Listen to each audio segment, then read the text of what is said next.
का समय तय कर चुके स्वतंत्र भारत के इस सफर में अगर हम देखते हैं तो जिन स्वतंत्रता नामक दीवारों के नीचे हम रहते हैं, उन दीवारों के नीचे कुछ ऐसे अनमोल रत्न भी दफन है और उनकी खून का एक एक कतरा इस माटी में मिला हुआ है जो हम लोगों के लिए आजादी दिलाने के लिए शहीद हो गए। मेरा माटी में एक ऐसा वाक्य है जो भावात्मक है और हमारे हिंदुस्तान के एक बच्चों के, एक बुजुर्गों के और एक जवानों के हृदय से निकला हुआ वाक्य है और इस वाक्य को साकार किया है हमारे वर्तमान प्रधानमंत्री माननीय नरेंद्र मोदी जी ने, जिन्होंने इस वाक्य को एक नया आयाम दिया है। महोदय, आने वाली 28 तारीख को हमारे दिल्ली के कर्तव्य पथ पर जब हमारे भारत देश से कोने कोने से लगभग 700 से ज्यादा स्थानों से दिल्ली में हम संपूर्ण भारत का और भारत माता का दर्शन कर पाएंगे, ऐसा हमारा एक उद्देश्य है। और महोदय, जब मैं आगे इसी के लिए सोचता हूँ तो कभी हमारे भारत देश के प्रधानमंत्री रहे लाल बहादुर शास्त्री जी ने कहा था, जय जवान जय किसान। महोदय, घटना ये कुछ उस टाइम की है जब हम अपने जान की परवाह न करते हुए हमारे देश को आजादी दिलाने के लिए लड़ाइयों में भाग ले रहा था। वहीं तो दूसरी ओर किसान हमारे माटी के इसी के सीने में हल जोड़कर अनाज उगा रहा था, जिससे हमारे घर का और हमारा पालन पोषण है।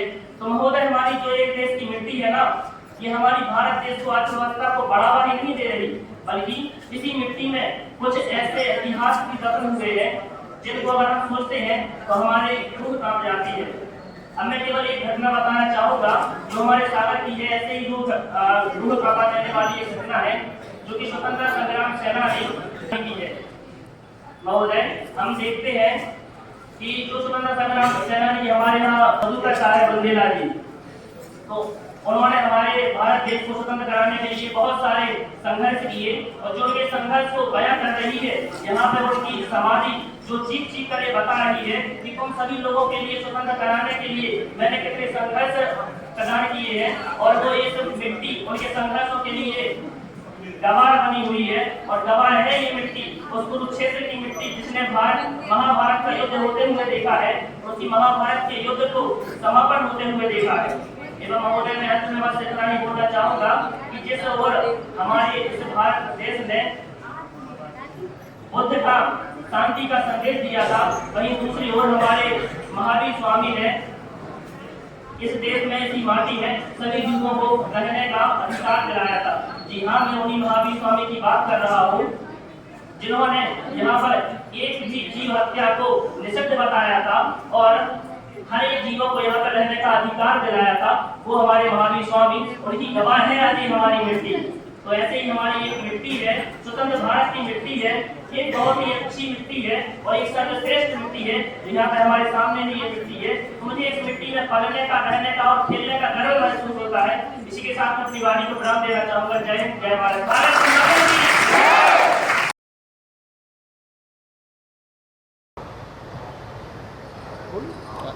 सर, जो जैसे आज ये प्रोग्राम यहाँ पे आयोजित किया गया था, ये प्रोग्राम कहीं ना कहीं हम युवाओं के लिए ही प्रेरित था कि हम जो हमारे स्वतंत्रता संग्राम सेनानी हैं, जो हमें स्वतंत्रता दिलाने के लिए शहीद हो गए, उनको जानने का और उनका सम्मान करने का ये कि यहाँ पे आयोजन किया गया था कि हम उनको जानें और हमें आज़ादी कैसे मिली ये भी हम पहचानें। और हमारे आसपास के जितने भी स्वतंत्रता संग्राम सेनानी हैं, उनके घर वालों से मिलने का मौका मिला। और हमारे यहाँ पे एक जैन सर भी आए थे जो एक स्वतंत्रता संग्राम सेनानी खुद ही हैं, तो उनसे भी मिलने का मौका मिला। तो कहीं ना कहीं हम युवाओं को ये कि ये विकास का टॉपिक रह सकता है, जो कि अभी ये योजना चलाई गई है सभी को मूलभूत रूप से प्रेरित करने के लिए है। क्या शुभ नाम है आपका? जी, सुरेंद्र प्रजापति।